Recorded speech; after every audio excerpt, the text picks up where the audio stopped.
ನಮಸ್ಕಾರ ವೀಕ್ಷಕರೇ, ವಿಸ್ಮಯ ನೇತ್ರ ಚಾನೆಲ್ಗೆ ಸ್ವಾಗತ. ಇವತ್ತು ನಾನು ಶಿಮ್ರಾ ಸಿದ್ಧಿವಿನಾಯಕ ದೇವಸ್ಥಾನದ ಪರಿಚಯ ಮಾಡಿಕೊಡ್ತಾ ಇದ್ದೇನೆ. ಅನಾರೋಗ್ಯದಿಂದಿದ್ದ ಚವನ ಮಹರ್ಷಿಗಳು ತಮ್ಮ ರೋಗ ನಿವಾರಣೆಗಾಗಿ ತಪೋನಿರತರಾಗಿದ್ದಾಗ ಶ್ರೀಮನ್ ನಾರಾಯಣನು ಪ್ರತ್ಯಕ್ಷನಾಗಿ ಚವನ ಮಹರ್ಷಿಗಳನ್ನ ರೋಗ ಮುಕ್ತರನ್ನಾಗಿ ಅನುಗ್ರಹಿಸಿದ ಈ ಪವಿತ್ರ ಕ್ಷೇತ್ರವೇ ವೇದಾದ್ರಿ ಅಥವಾ ವೇದಾಚಲ.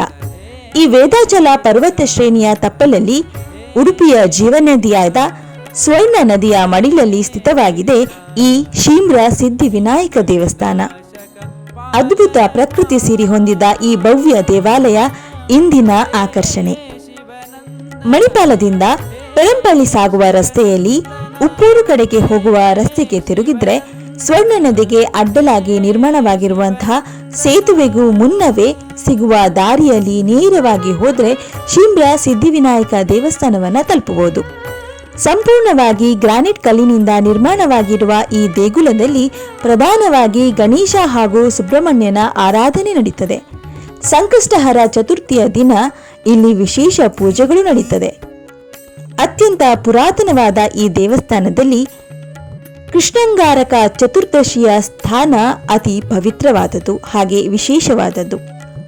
ಸೋದೆ ಮಠದ ಆಡಳಿತಕ್ಕೊಳಪಟ್ಟ ಈ ಗಣಪತಿಯ ದೇವಸ್ಥಾನಕ್ಕೆ ಕೃಷ್ಣಂಗಾರಕ ಚತುರ್ದಶಿಯ ದಿನ ಉತ್ತರ ಕರ್ನಾಟಕದ ಉತ್ತರಾಂಗಿ ಮಠದಿಂದ ಸಾಕಷ್ಟು ಭಕ್ತರು ಇಲ್ಲಿ ಪವಿತ್ರ ಸ್ಥಾನಕ್ಕೆಂದು ಬರುವ ಸಂಪ್ರದಾಯವಿದೆ.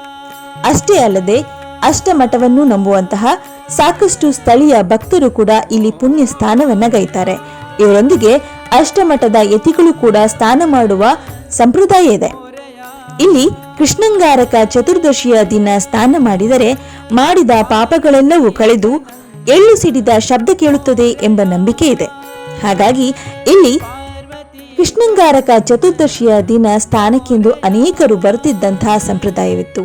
ಆದರೆ ಸದ್ಯ ಈಗ ಆ ಸ್ನಾನಘಟ್ಟ ಕಾಮಗಾರಿಯ ಹಂತದಲ್ಲಿದೆ ಅಂತ ಹೇಳ್ಬೋದು. ಇದಿಷ್ಟು ಇವತ್ತಿನ ವಿಶೇಷ ಶಿಮ್ರಾ ಸಿದ್ಧಿವಿನಾಯಕ ದೇವಸ್ಥಾನದ ಕಿರುಪರಿಚಯ.